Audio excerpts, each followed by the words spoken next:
So in October 2022, OCHA and IFRC, IASC members, released a report called Extreme Heat, Preparing for the Heat Waves of the Future. I'm sure many of you have had the opportunity to review the report. So it talks about how climate change is making heat waves ever more dangerous, and that we need to take, concrete and aggressive steps now to avert potentially recurrent heat disasters. So the timing of this report very much highlights that the humanitarian community needs to pay close attention to the threat posed by extreme heat, and of course to the people that we serve around the globe.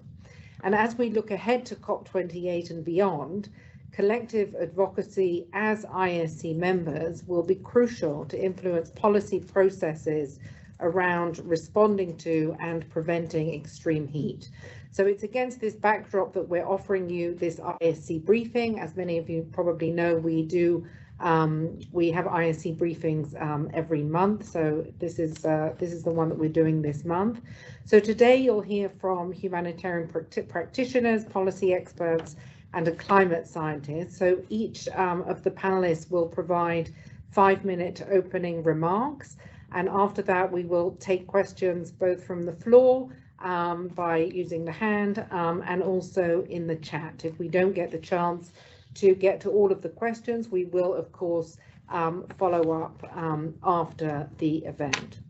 So with no further ado, please let me introduce our speakers. So first of all, you'll hear from climate scientist and extreme heat expert John Nairn of the World Meteorological Organization.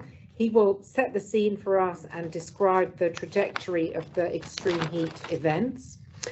Then we will have an intervention from Ms. Violet Kakioma, who is the resident coordinator and humanitarian coordinator in Chad, who will provide an overview of how extreme heat and heat waves are dealt with in that context. The perspective of the report drafters will be presented by Mr. Greg Pulley, who is the head of OCHA's new climate unit based in New York, and he will also touch on the advocacy efforts and plans in the lead up to COP28. And then last but not least, we'll hear from Ms. Sumaira Javeed, who represents a local NGO in Pakistan called HANDS, which stands for Health and Development Society. Ms. Javeed is also the co-chair of the START Network's Technical Working Group on Heat Waves in Pakistan. So extremely well placed. Thank you, Sumaira. And she will describe the impact of extreme heat on Pakistan and the efforts to mitigate its impact. So we're thrilled to bring you this event today. We have a very strong panel to speak to us on this issue. Thank you so much for joining us from across the globe. And I will now pass the floor to Mr. John Nairn for his opening remarks. Over to you, John. Thank you. Look, thank you very much. And it's a real pleasure to be able to present on this topic here today. First of all, I'd just like to acknowledge that I'm presenting from the traditional lands of the Nokkutunch people in Washington, DC, and that I acknowledge their leaders past, present and emerging, and indeed all the traditional leadership that may be out there listening, because they have unique perspectives to offer as we tackle this thorny problem. In my first slide, I'm presenting some characteristic data that evokes the story, particularly from last summer.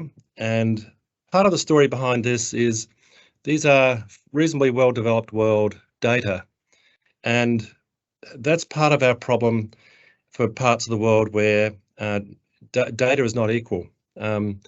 We have the WMO has set a global target of early warning systems for all within 5 years, and that will entail a rapid rollout of observation systems that will endeavour to make it more equal in terms of being able to track extreme heat.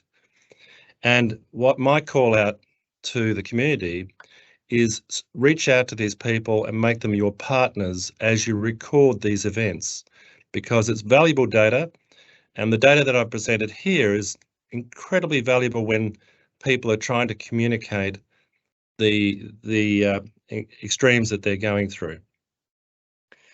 If I move on to the next slide, I thought I'd spend just a moment explaining what a heatwave is. And all heatwaves are local events. It's a local accumulation of heat during a sequence, if you like, waves of unusually hot days and nights. And it's a bit of a challenge because there's probably very few people in the world, meteorologists included, who truly understand what heat waves are. And I stress that the minimum is extremely important because if you start from a high base at the start of a hot day, you'll get there much earlier. So you may be in the very high temperatures by mid-morning, and then you will last the entire day, go into the night, and have a very slow drop off in temperature. So that actually means that in terms of the heat, you're accumulating more heat. You actually have much more build-up of heat in the environment. So the higher the minimum, it's a call out there that you would want to watch as a local consumer of weather data for high minimums, because they're going to tell you something about how dangerous the heat wave is that you're in. So look, I just felt that was pretty useful little takeaway. If we move on to the next slide, and the story about global warming is accelerating. So what I have there is a signal on the left there in that chart of the average global temperature over time since the 1950s. And there's a red dot there and a blue dot. And we have a natural warming cycle in the global temperatures associated with the El Nino, La Nina cycle. So the red dots there are the peak of the warming cycle. And then when the La Nina comes, normally you'll see the temperature drop away globally. So it's a bit of a moment there where the globe gets to breathe a little bit of a sigh of relief before it starts to build up again, because it's a natural cycle. It continues to oscillate. But what you'll notice there is that that oscillation continues on the background of a rising global temperature, average temperature. So if you like, the La Nina, the 3 years of La Nina that we've just had are warmer than the previous El Ninos. So that's telling you something about the fact that those natural cycles are being overridden by global warming. And if you look at the charts on the right, they're the last 2 years of the quarterly temperature anomalies across the globe. And a La Nina, it has a lovely signal there. It's got that blue ocean cooler area near South America. That's the most obvious signal that you can see on that chart that's actually cool. There are meant to be other parts of the globe there that actually show up normally as a bit of a cool relief, but they're not showing up as frequently as they should. So we're seeing global temperature averages override that. And also more significantly, I suppose, as well, another signal for the Northern Hemisphere is the polar temperatures. Now, you may think we have no humanitarian crises at the pole. But the thing is, with the loss of sea ice and the warming sea there, it's weakening the jet stream. And the jet stream steers the weather around the globe. And if it's stronger jet stream, when we have ice at the pole, we actually get the weather patterns moving on quickly. But if you get a meandering jet, they'll start to park in different regions and you'll get coincident heat waves. And then in the other part of the wave, you'll get cold outbreaks and potentially very heavy rain. And most notably, Pakistan had incredible floods not long ago that were associated with that breakout of cold air that was lifting lots and lots of moisture. But adjacent to it, there were heat waves that were very unusual. So we're seeing this juxtaposition of extremes around the globe. And I suppose it's very important to recognise that global warming isn't always going to mean it's going to be cold or dry wherever you are. It's going to be a highly disrupted weather pattern. And heat waves are one of those stories. And then finally, I think my last slide is a wake-up call for what we are seeing. And that rather busy graph on the bottom left there, if you just look at the brown line, that brown line is lifting since 1980. And that's showing the rise in the number of coincident heat waves, concurrent heat waves. So in the past, we might have seen one continent developing a heat wave, and that would have been pretty normal. Now, like last summer across the Northern Hemisphere, every continent was in heat waves. So concurrent heat waves are becoming part of the compounding problem that we're seeing from global warming. It does mean that resources get spread thinly because there's more than one continent dealing with the challenge of extreme heat. And I think that's a very important consideration in a group such as yours that are dealing with challenges around the globe. So, and the other thing is that heat waves will compound. And so you'll get drought producing more exaggerated heat. And of course, you'll also get wildfire smoke and flash floods that can break from that. So I'll pass back to the team there. Thank you very much. So much, John. Really appreciate getting this kind of, global overview. I'd now like to pass the floor to Violet Kakioma, who is the resident coordinator and humanitarian coordinator in Chad. Thank you so much, Violet. Over to you. Thank you very much for giving us the opportunity to talk about Chad. And thank you for the report that really sheds light on this issue of heat waves. As you know, Chad is among the hottest countries in the world. Our climate varies between the north and the southern part, and also the Sahelian zone and the zone at the border with Sudan. But it's generally a very hot country, although we very rarely speak about heat waves. I think we speak about unusually hot days and days that are very difficult for anybody to do any work. But we rarely speak about heat waves. We don't have the word for it here. If we can go to the next slide, I wanted to show you the average temperatures, maximum and minimum over the year. This shows you average for the month. For example, it shows you that we hit the peak in April. And since this is an average for the month, it does not show the heat waves or the very hot days. But it's not unusual for us to hit 50 on hot days. And I think on most days in the northern part of the country, they are around 50 and above. The temperatures in Chad are expected to rise significantly in the future. And this will obviously lead to increased frequency of the very hot periods or the heat waves.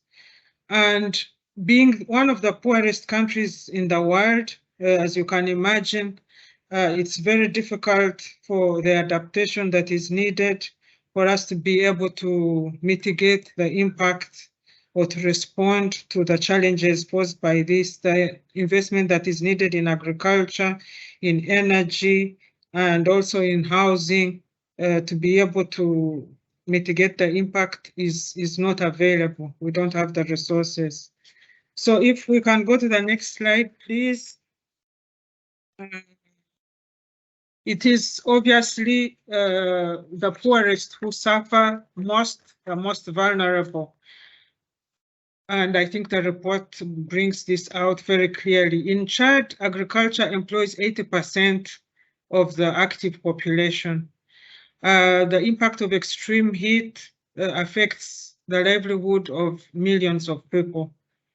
In 2022, Chad experienced the third consecutive year of severe food insecurity and the worst lean season of the last 10 years, leading to a 9.09% drop in cereal production for the 2021-2022 harvest compared to the previous year, which had a 9.14% drop compared to the average of the last 5 years.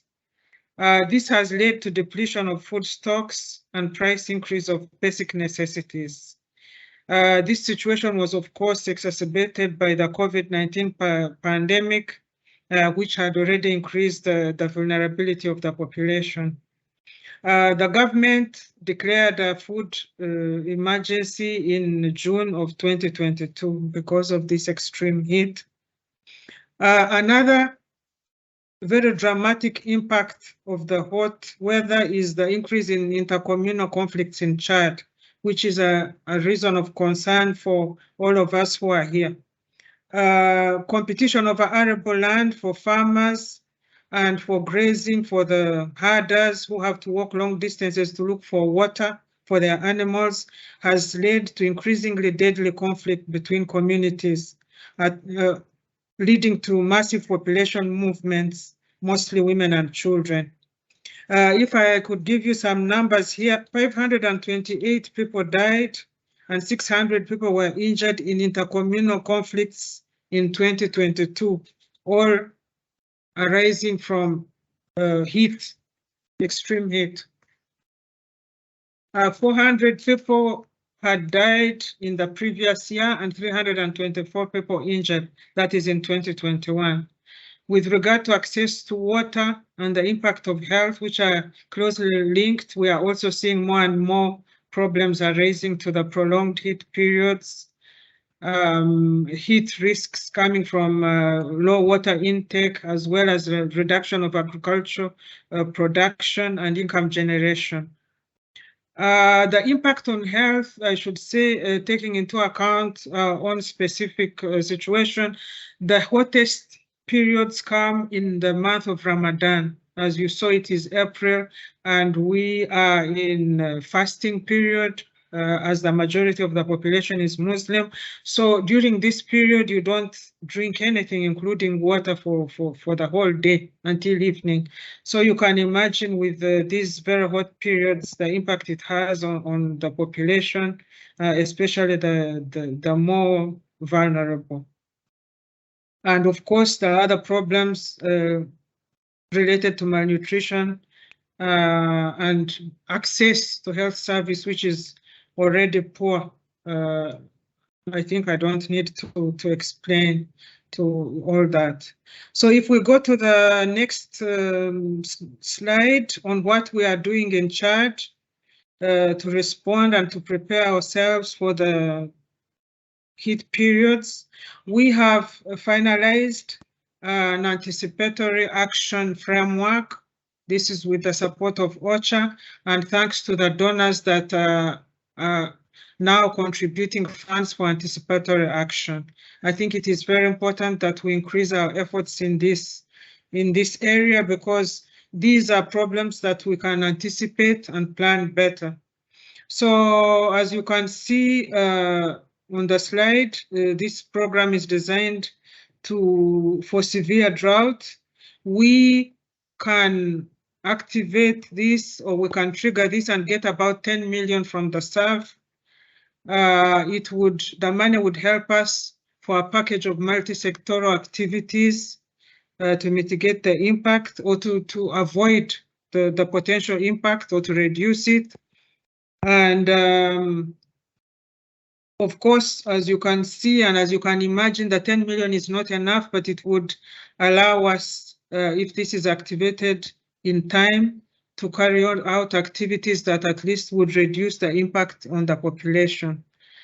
In addition to that, Chad finalized the National Adaptation Plan in 2021.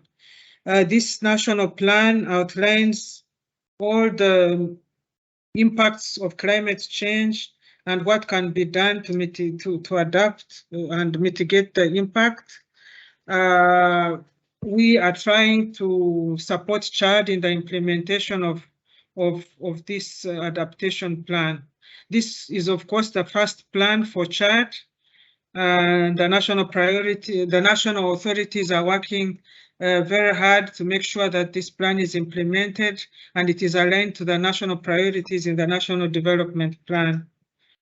It looks at other climate factors and how they affect agriculture, livestock, health, education, infrastructure, and other aspects of the economy, including these extensive and more frequent periods of heat. Next slide, please. The things that we need to do more of, we need to do more to promote a holistic approach related to risk management, the whole continuum of activities. We need to reinforce collaboration with development actors as well as peace. We need to really have a comprehensive approach that reinforces the HDP nexus in order for us to be effective. As I highlighted earlier, this is also leading to conflict. This is stagnating development, and we cannot work on it just from the humanitarian point of view. We need to continue to support the government adaptation plan, both at the national level and the local level, and we need to expand and explore new and existing funds. For example, the whole range of climate financing available. We need to see how we can access more for Chad and to respond to the challenges of extreme heat. Thank you very much. I'll stop here for now. Thank you, Violet. Thank you so much for bringing this perspective from Chad, which of course is, couldn't be more relevant. And thank you for highlighting all those extremely worrying elements. I'd now like to hand the floor to Mr. Greg Pulley, who is joining us from OCHA and is one of the authors of the Extreme Heat Report, of course, with IFRC. Over to you, Greg. Okay, thank you very much, Sam, and thanks to Violet and to John. I think what I'd like to do in a few minutes is just provide some of the key highlights of the report that we released last October, as you said, Sam, together with the IFRC. It's very important to us that this is a collaboration between OCHA and the IFRC on the issue of extreme heat. And what the report tries to do is essentially two things. The first is to map the dimensions of extreme heat as a humanitarian problem, looking at what are the impacts now in terms of emergency needs generated by extreme heat, and into the future using different climate scenarios. What does the future look like in terms of emergency needs to be generated by extreme heat? So the first is to really map the dimensions of the problem. And then the second is to ask the question, what is the kind of global humanitarian system that we would need in order to respond to that future of increasing extreme heat? Now, of course, no one should be under any illusion that this is primarily a humanitarian problem, or that we will solve the issue of extreme heat primarily with humanitarian tools.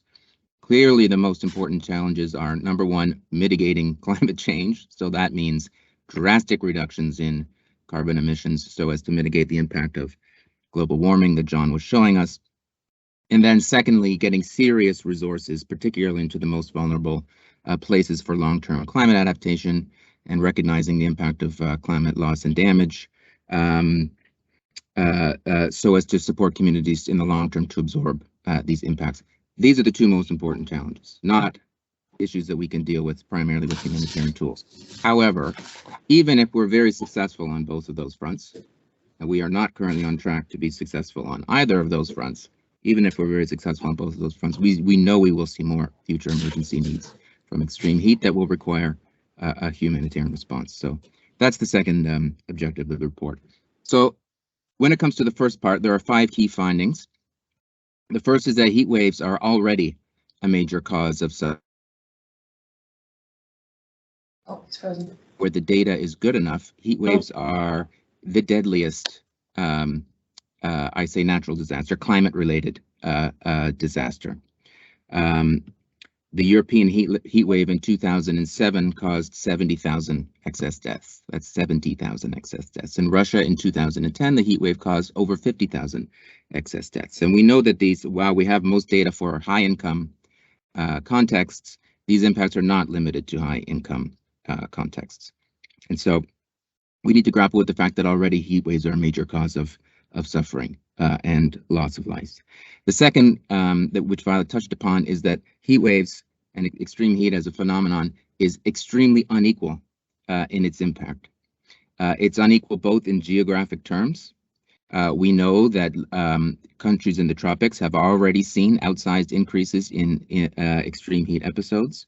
We know that looking into the future, particularly between 1.5 and 2 degrees of mean warming, the biggest increase in increased in extreme heat episodes will be felt by lower income countries. So this is a fundamentally unequal or inequitable climate hazard.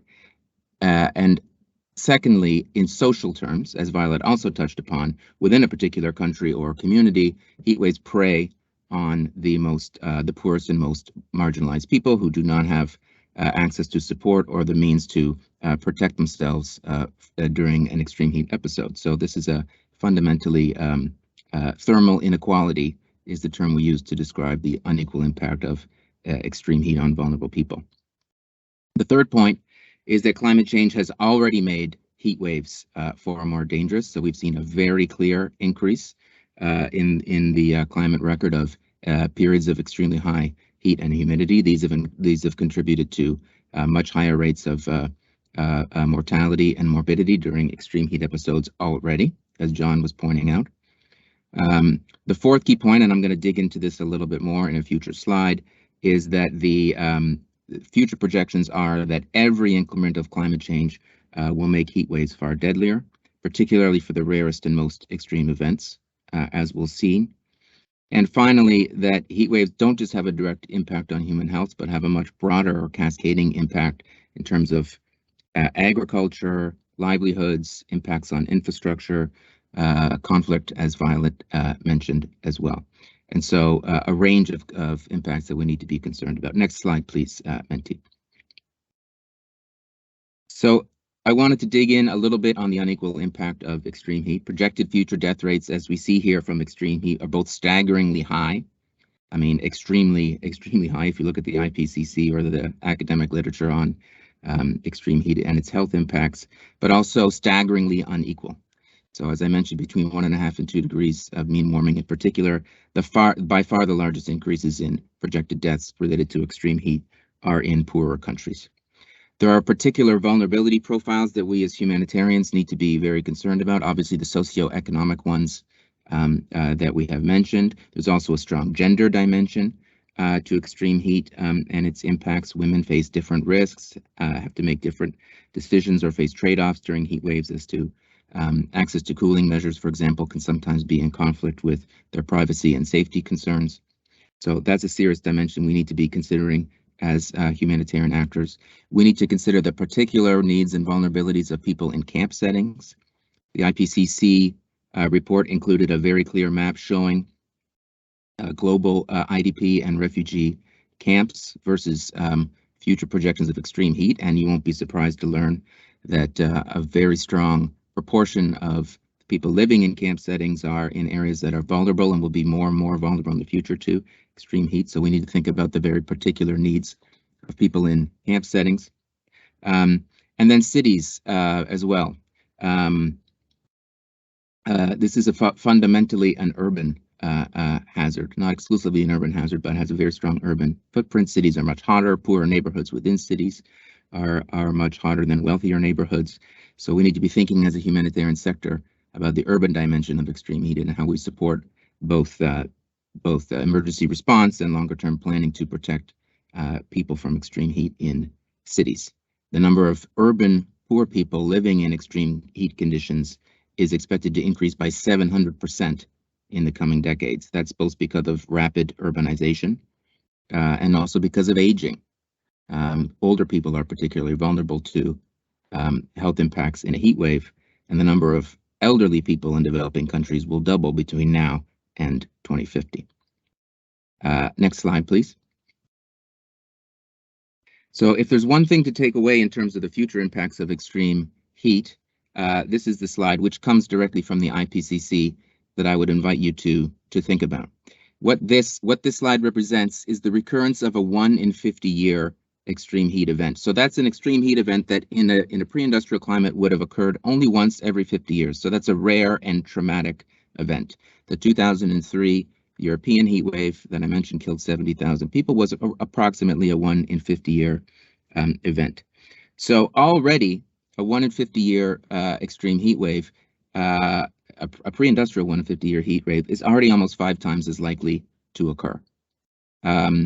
At 1.5 degrees, it will be almost 9 times as likely to occur. We are very much on course to exceed 1.5 degrees of mean global warming. At 2 degrees, which we're also on course to very much exceed, nearly 14 times as likely, and at 4 degrees, nearly 40 times as likely. So that's 4 in every 5 years, a heat wave that previously would have occurred only once every 50 years. So what's very important to understand is the very radical increase in the rarest and most extreme events that occurs as the climate warms. Next slide, please. The final point here is that, as I mentioned, and as I think Violet touched on as well, we don't need to be concerned only with the direct impacts on human health of extreme heat, but rather the cascading impacts on agriculture. We know very significant reductions in some staple crop harvests occur in periods of extreme heat. Wildfire, as John mentioned, can be compounded by extreme heat. It goes together with extreme heat. We need to be thinking about humanitarian impacts of smoke and fire. Conflict, displacement, and migration, while it's not directly caused by extreme heat or other climate hazards, these can contribute to the factors that drive or accelerate conflict. We need to think also about the impact on critical infrastructure upon which humanitarian response relies during periods of extreme heat waves. That infrastructure may not be available to us. So those are the cascading impacts of extreme heat. Next slide, please, Menti. So that's a pretty dire picture, but we don't want to focus exclusively on the scale of the challenge, because actually there is a track record and there are proven steps to help prevent severe heat waves from becoming disasters. Clearly, more aggressive steps to mitigate climate change are important. Between 1.5 degrees and 2 degrees of mean warming, there's a difference of 420 million people who would be frequently exposed to extreme heat, so a huge amount at stake in terms of mitigating climate change. Extreme heat's among the most predictable of climate hazards. Heat waves are highly seasonal in many places, not all places, but many places. Weather forecasts can provide more and more reliable information, as I think John touched upon, about coming heat waves. So there is an opportunity to plan and to act early. And there's a track record of success in planning and acting early in the face of heat waves. I think we'll hear from South Asia in a moment. It's important to note that these aren't only examples of success that emanate from the global north, but also in different southern contexts, including in India and Pakistan, in Bangladesh, in Latin America. Communities have taken important steps to protect themselves from extreme heat impacts with measurable benefits that can be replicated and learned across different contexts. This means building early warning systems, community-based extreme heat action plans, looking into incorporating heat impacts into adaptive social protection, and drawing on indigenous and intergenerational knowledge systems in different contexts as well. Next slide, please, Minty. So finally, 5 steps that the report outlines that we can be taking to prepare our humanitarian system for future impacts of heat waves. The first is building the evidence base and providing early actionable information on heat risks to communities in need. The one important aspect of this is the Secretary General's call for every person in the world to be covered by early warning systems by 2027. We need to make sure that those include extreme heat impacts. We need to support preparedness and expand anticipatory action. I think we'll hear a little bit about the success of some anticipatory action approaches in heat waves in South Asia. We need to look at different and more creative ways of financing local action. Response to heat wave needs to be embedded in local humanitarian response and local actors. They need the resources to get to the local level at the right time. We need important steps to be taken in that direction. In the areas where we're currently working at scale, I mentioned camps in particular. We need to be adapting our humanitarian response to the extreme heat impacts that we're feeling now, and we know will be increasing in the future. And then finally, we need to deepen our collaboration with our development partners. As we've mentioned, the importance of long-term climate adaptation to protecting people from extreme heat, and also with climate science and climate science organizations to ensure that we're providing our partners in the field and our communities that we're working with the information and analysis about what they can expect. I'll stop it there. Thank you very much, Sam. Thank you, Greg.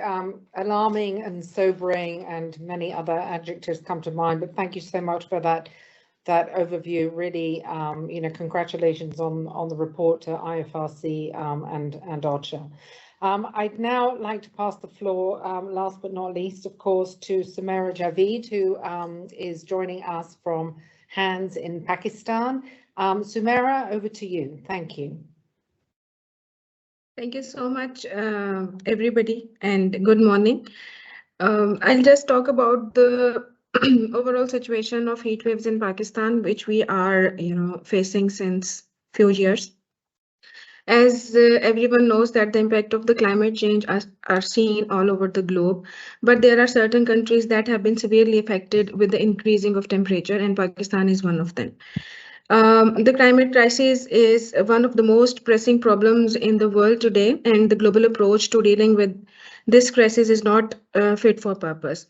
The climate crisis is exacerbating humanitarian needs, and traditional humanitarian funding cannot keep up with the increasing demands. With very high temperatures, insufficient water, the crop and the food supplies are in danger. The heat wave in Pakistan is also affecting the livestock and are essentials to the food supply of the country. We have seen that in the previous, heat stroke in Punjab, many of the livestock, including sheep, had been died, and the Punjab province is one of the province that stands for the bread basket of Pakistan. There had been spells of heat waves in most part of the countries, but these are most dominant since 2015, when we saw a significant, increase the impact of heat waves in Karachi. That is where the 1,500 people died due to this extreme heat wave. This was the first time the people were exposed to this type of temperature. What we do in Pakistan, we use the heat index to measure this heat wave, and when temperature and humidity indexes are combined, the heat wave situation comes up. So there are certain areas where the temperature goes 45 degrees Celsius and more than this as well. So the geography and the geography of overall Pakistan is so diverse that we have different type of incidences in different areas, and good thing is that we can predict these disasters like we are doing since we have come to know about the hazards of this heat wave. In 2022, we have observed the hottest season is March. Basically, the heat wave starts from May to July, but in Pakistan, but the season length has been increased due to changing in the rapid changes in the weather conditions. We faced fire incidences, we faced drought situations, we faced food insecurity situations in most of the desert areas of Pakistan, and we also observed the negative coping mechanisms of the communities to cope with the situation. So the heat waves are having worst effects with every passing year, and there is a need of doing interventions because this is very predictable disaster, and as per the Greg's presentation, we came to know that anticipatory actions, early warning systems, all these can at least lower the ratio of effect to the most vulnerable people, including livestock and elderly and children and pregnant and lactating mothers. So this is the overall situation of Pakistan, and this phenomena is basically now present in urban as well as in semi-urban areas. But the heat wave is also prevailing in the rural areas as well. So the geography and the temperatures, they are very much connected with each other. So we cannot say that heat wave is not only the urban phenomena. It is now expanding and having a disastrous impact in the semi-urban and as well as at the village level communities.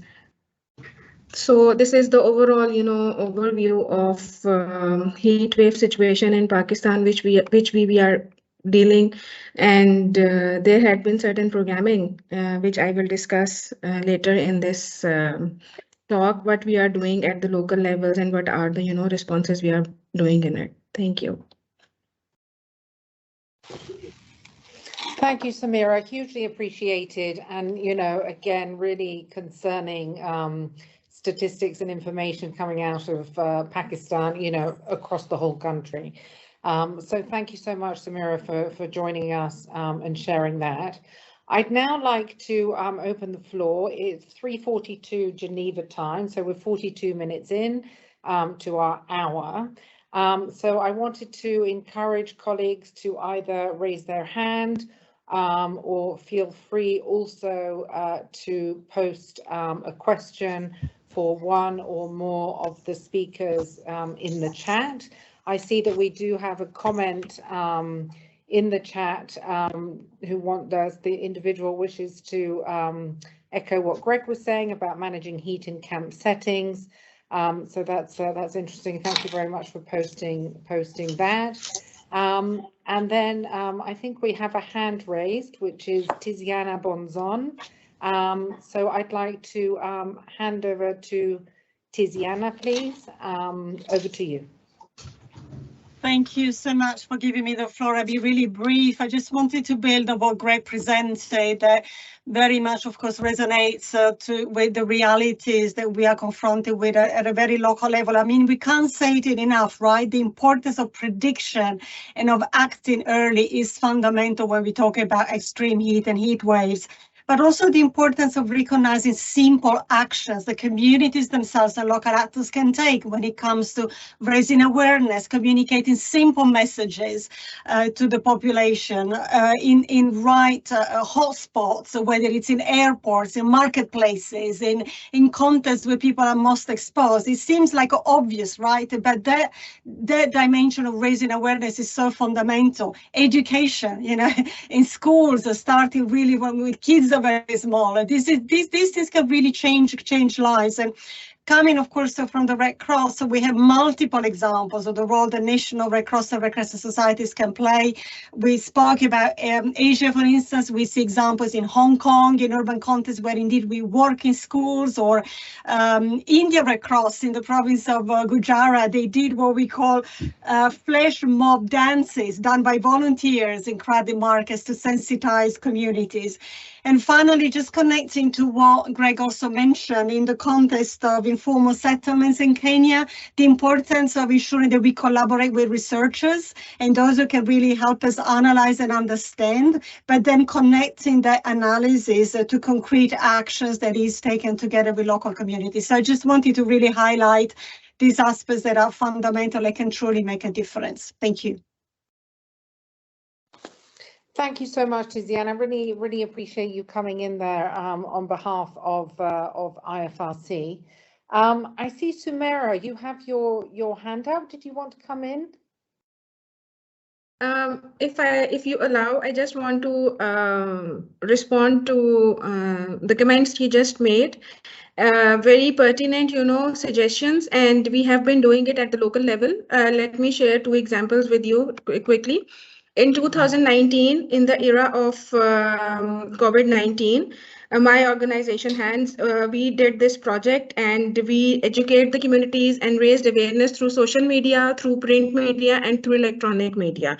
And there had been some information communication material displayed at the bus stops, in the markets, everywhere, where on the rickshaw, sort of, that the messages were carried out in the local languages in collaboration with the Provincial Disaster Management Authority. Yes, this is very effective tool to educate people and to let them know the preventive measures and to promote how they can, save themselves from the hazards of this heat wave. There are other certain things which we also, shared with the community through these type of interventions. Thank you so much. Thank you, Sumera. Hugely appreciated. Colleagues, do feel free to come in if you have any questions. I actually had a question for you, Violet, if I may, just while people are being shy. We were just sort of discussing actually before the briefing. We were wondering, you know, what are some of the specific areas where you need sort of more collaboration or more work, whether it be with the responders on the ground or the local or the national authorities, or be it partnerships at regional and global level? We're just wondering sort of from your perspective in Chad as the resident coordinator and humanitarian coordinator, how you would see that. Thank you. Thank you very much for that question. Indeed, some of the things I've already mentioned in response to your question. I think that we need to invest more in increasing awareness among the vulnerable population and collaboration with them to find the best approaches for mitigation and for adaptation. And I say increasing awareness is important because in a context like ours and other contexts where people are used to very high temperatures, people think that they can cope, but the temperatures we are faced with are not what they used to cope with. So I think that this can lead to dangers when the population does not know that this goes beyond what they are used to coping to. And I think we need resources to invest in this because increasing awareness and consulting communities also takes money, which we may not have. The other thing, very quickly, is to promote research and analysis to better understand and interpret the impacts of this extreme heat.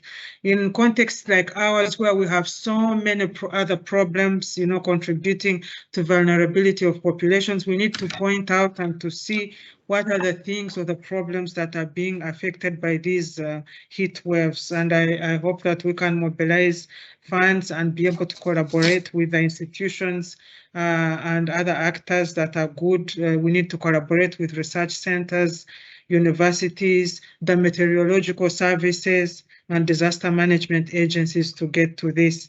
And lastly, of course, anticipatory action. It has been said, I gave you our example, which can allow us to trigger only 10 million, but 10 million is not enough. We really need to invest in anticipatory action. Thank you. Thanks very much, Violet. Yes, I mean, it's great to see the use of the SURF, and of course, you know, the country-based pooled funds have also been used for this kind of work, but yes, indeed, need to broaden it out. Thank you so much for that, Violet. I'd like to hand to Jeremy, who has his hand up. Over to you, Jeremy. Hi, thanks so much for the opportunity to raise the question. My name is Jeremy Vetrevald. I'm the head of programs at Impact.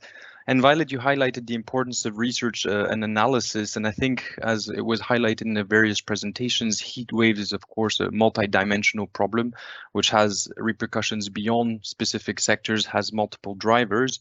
And I was wondering if there was any reflection within the UN Resident Coordinator's Office or in Sudan, in Chad, with regards to joint risk analysis, right? Looking beyond WASH, looking beyond the, you know, you have to look at heat waves in terms of impacts in terms of water availability, land degradation, livelihoods. And is there any reflection in Chad already happening with how to pull all those different research entities and those various UN agencies to better understand risks for heat waves and beyond, right? Over. Thanks, Jeremy. Over to you, Violet, and then I don't know, Greg, you may also have something to chime in, but over to you, Violet, for Jeremy's questions on the joint risk analysis. Yeah, thank you very much for that question, Jeremy, and I think it points us to what we need to do more of. There is reflection, there's joint analysis, but I think we have not done enough with universities and research centers. And I think that as we do more of that, which is clearly necessary, we also have to be able to support these research centers and universities and actors that can work with us on this research, which is also a challenge. But definitely there is reflection, and this reflection is mainly among ourselves as humanitarian actors and the national authorities, and other people who are working with us, some people working in development, peace. We have been talking about this a lot because it's causing a lot of conflict, but the research, including the universities and research centers, we are not there yet. as we are not doing as much as we should. Thank you. Thank you, Violet. Greg, I don't know if you wanted to come in on that. I don't know if any of that was pertinent to the report or not. Well, I think Jeremy's put his finger on a very important problem, and I don't have a magic solution for it. But yes, I mean our sector is already, I don't want to call it fragmented, but it's already quite organized according to sectors. And we know that climate change is going to bring all kinds of new hazards, is already bringing, and will bring much more, all kinds of new hazards and risks. And so we really risk compounding our own sectorization if we build systems and approaches that are focused on specific climate risks, extreme heat, flooding, sea level rise, severe storms. So we need an integrated approach to this. And we need to bring we need to bring this kind of analysis together, and then bring the community together across the different sectors, so that we can see the links between the different hazards. We can see the links between the different sectors, and we can act in a much more integrated way. Now, that's much more easily said than done. One obvious place for us to make sure that we're doing that is in places where we have them, our humanitarian needs overviews and our humanitarian response plans. They currently have a mixed record of including climate analysis and planning to respond to climate hazards. They also have a mixed record in the way that they share that analysis with development planning. For example, I was just looking at the World Bank's country climate reports that they do for a subset of the IDA countries. So I think we need to think about ways that we cross-fertilize that analysis and work together more effectively with longer-term development planning, because the risk, precisely as you say, is that we end up with a very kind of fragmented approach that misses the big picture and is far less effective for that. Thanks, Greg. I think that's extremely helpful, and of course, now that OCHA has this new climate unit, and I think overall there is a much more kind of is a stronger but more strategic focus on climate and what it means for the Interagency Standing Committee. So in that vein, I was wondering if you could perhaps talk a little bit about, COP28 is, we just came out of COP27, but COP28 will be upon us very, very soon. I wondered if you could elaborate a bit more on what, OCHA is thinking for COP28. Thanks. Okay, thanks. I'll do that really quickly. Vis-a-vis extreme heat, I see there's a hand up also, so I'll be very brief. I mean, obviously, the most important thing that we need from COP28 and the intergovernmental process is aggressive action to reduce carbon emissions and decarbonize development pathways. Otherwise, extreme heat and other climate impacts are going to overwhelm our response capacity, period. So that's the most important thing we need. We can't lose sight of that. But yes, of course, we need aggressive steps to also be taken to support communities that are living through these impacts. So leaving no one behind, I think, needs to be the mantra of the effort on climate finance. For example, right now there's essentially an inverse relationship between vulnerability to climate impacts and climate finance. The most fragile and conflict affected environments get the least climate finance. We need to flip that around, find new ways of channeling finance to communities that are not currently getting it, like and make sure that extreme heat is part of that effort. Secondly, I mentioned the Secretary General's global initiative, Early Warning for All, which aims to expand globally early warning coverage by 2027. We need new and aggressive investments in that to come out of the COP, and that needs to be also inclusive of extreme heat impacts. And then finally, anticipatory action has been mentioned a few times. We should be looking at how we use the COP as a platform to, significantly expand investments and commitments in that area. I'll leave it there. Thanks, Sam. Great. Thank you, Greg. Over to Mihir Bhatt, who has his hand up. Over to you. I'm Mihir Bhatt, and I work with All India Disaster Mitigation Institute in India. And thank you very much, John and Greg, for the presentation, Global View, and what OCHA is doing. There were two observations I wanted to quickly share. And one is the locally accumulated heat. And what we see, especially in small towns in across India, but also some of the South Asian countries, is the role that the local water bodies and the urban parks and forests used to play that has been reduced because of land being under pressure, and urban forestry and urban water bodies have become even more important than they were before. So that's one observation. And second observation is the new concurrent and compounding challenges, which was mentioned by John. And that is, it may not be happening at national level or regional level, but locally, there are spots where this is happening repeatedly already and at an alarming rate. So if there is any global effort to collect this smaller example, but larger in number, to put together at what rate the new concurrent and compounding challenges are adding up, either UN, OCHA or IFRC, or if anybody else is working on that UN, OCHA or WMO knows. That's a question, and first was the observation. Thank you very much. This was extremely useful, and I wish this is done at a regional level and national level as well to prepare for upcoming summer. Thank you very much. Thank you, Mihir. Thank you very much for your observation, your question. We'll get back to you on that specific question, because I see that time is running out. But I really would just like to thank everybody again for joining this IASC briefing. Particular thanks, of course, to our panelists, to John, to Violet, to Samira, and to Greg. Huge thanks for taking time out and sharing your perspectives today. Really appreciated.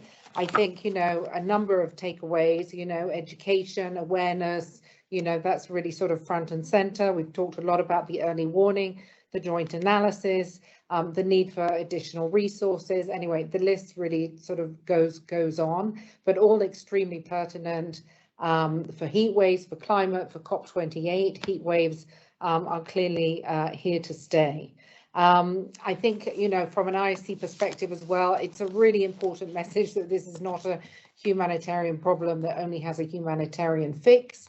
I've heard this obviously from leadership as well, that Greg reiterated that today, and I think that's that's a very important message for the work of the IASC.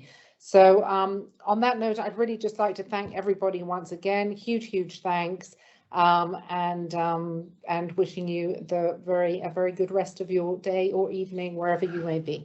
Thank you so much. Bye-bye.